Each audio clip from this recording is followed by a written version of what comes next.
আসসালামু আলাইকুম। বিথির হেসেলে সবাইকে স্বাগতম। ঘটে থাকা অল্প কিছু উপকরণ দিয়ে কিভাবে পিত্তেহেরি রান্না করতে হয় সেটাই দেখাবো। চলুন রান্নায় চলে যাই। একটা কড়াই নিয়ে কড়াই আমি 1/4 কাপ তেল দিয়ে দিলাম। তেলটা গরম হয়ে গেলে দিব 2টো তেজপাতা, 4-5টা এলাচ, 2 টুকরো দারুচিনি, 4-5টা লং ও গোলমরিচ। এগুলোকে ভালোভাবে ভেজে নিব। এখন দিয়ে দিলাম 1/2 কাপ পেঁয়াজ কুচি। পেঁয়াজটাকে ভালোভাবে ভেজে নিব।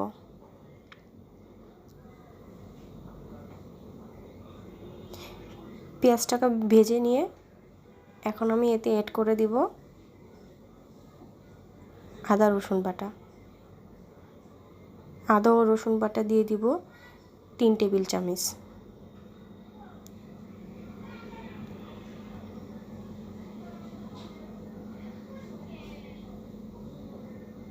শুকনো মরিচ গুঁড়ো দিব 1.5 টেবিল চামচ। ধনিয়া গুঁড়া দিব 1/2 টেবিল চামচ। লবণ দিব স্বাদ মতো।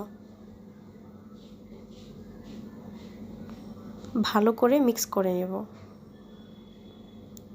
মশলাগুলোকে খুব সুন্দর করে কষিয়ে নেব। একটু পানি অ্যাড করে দিচ্ছি যাতে নিচে মশলাগুলো পুড়ে না যায়। সুন্দর করে মিক্স করে নিচ্ছি। ভালো করে নেড়ে চেড়ে দিলাম। এখন দিয়ে দিব 1 টেবিল চামচ জিরা বাটা। জিরা বাটা দিয়ে আমি সুন্দর করে মিক্স করে নেব।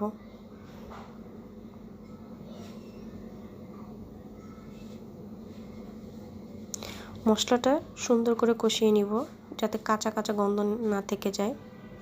দেখুন মশলাটা প্রায় কষানো হয়ে গেছে।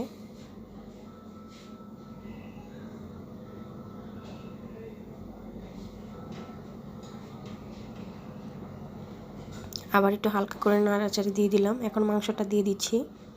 আমি এখানে মাংস নিয়েছি 2 কেজি পরিমাপের এবং আজকে বিফ তেহারি রান্না করার জন্য 2 কেজি মাংসে আমি 1 কেজি চিনি গুঁড়া চাল ব্যবহার করেছি। আপনারা কম বেশি চাইলে নিতে পারেন। পুরো মাংসটা দেয়া হয়ে গেলে আমি ভালো করে নেড়েচেড়ে মিক্স করে নেব। দেখতেই পাচ্ছেন আমি ভালো করে মিক্স করে নিচ্ছি।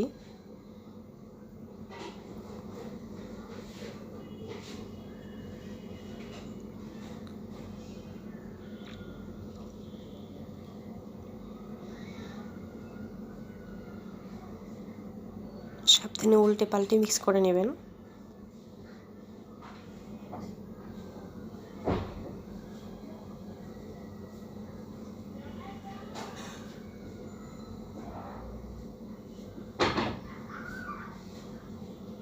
এখন দিয়ে দিচ্ছি কিছু কাঁচামরিচ। কাঁচামরিচগুলো আমি ভুল করে ফালি করে ফেলেছিলাম, সেটা দিয়ে দিচ্ছি। দুধ দিয়ে দিলাম অল্প একটু পরিমাপের। এটা অপশনাল, চাইলে দিতেও পারেন আবার বাদও দিয়ে দিতে পারেন। ভালো করে মিক্স করে নিচ্ছি। এখন ঢাকনা দিয়ে ঢেকে দেব।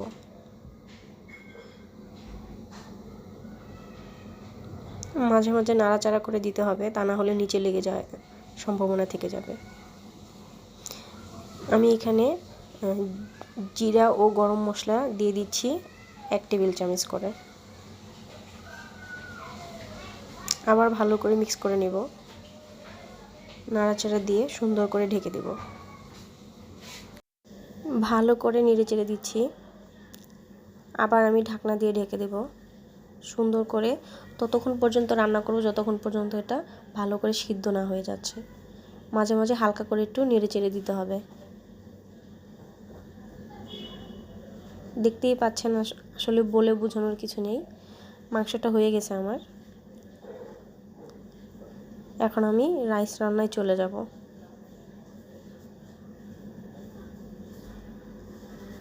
মাংসটাকে সাইডে রেখে দিব।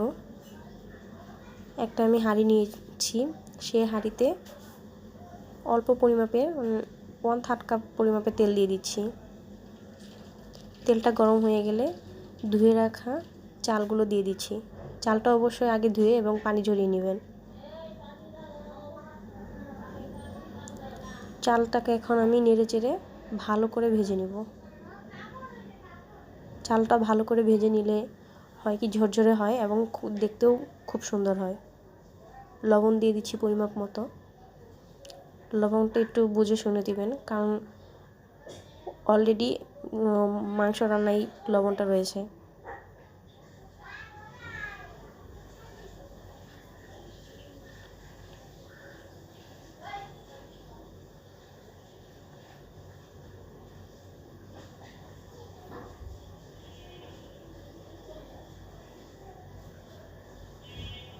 চাল ভাজা হয়ে গেছে, এখন আমি পরিমাপ মতো পানি অ্যাড করে দিচ্ছি।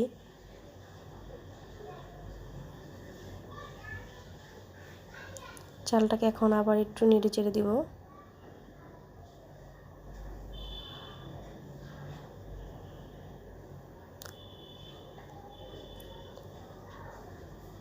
এখন ঢাকনা দিয়ে ঢেকে দেব।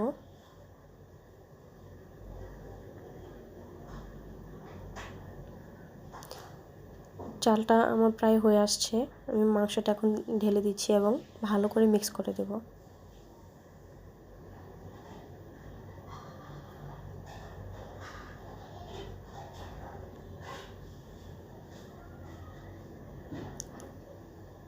খুব সাবধানে মিক্স করবেন যাতে চালটা বেশি নাড়তে না গিয়ে ভেঙে না যায়।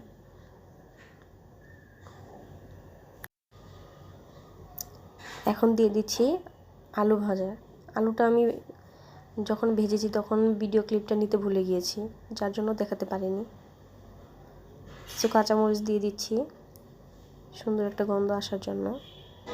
আবার একটু ভালো করে মিক্স করে ঢেকে দিব এবং এই পর্যায়ে আগুনটা মিডিয়াম টু লোয়ে রাখবো।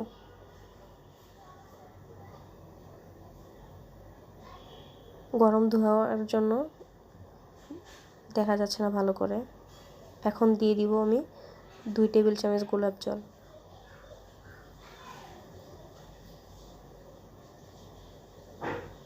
ঢাকনা দিয়ে আবারও ঢেকে দিব কিছুক্ষণ। অপেক্ষা করার পরে দেখুন তৈরিটা হয়ে গেছে। দেখতেও খুব লোভনীয় লাগতেছে এবং খেতেও অনেক মজা হয়েছে। ধন্যবাদ সবাইকে ভিডিওটি দেখার জন্য। প্লিজ দয়া করে একটা লাইক, কমেন্ট এবং সাবস্ক্রাইব করতে ভুলবেন না। Thank you.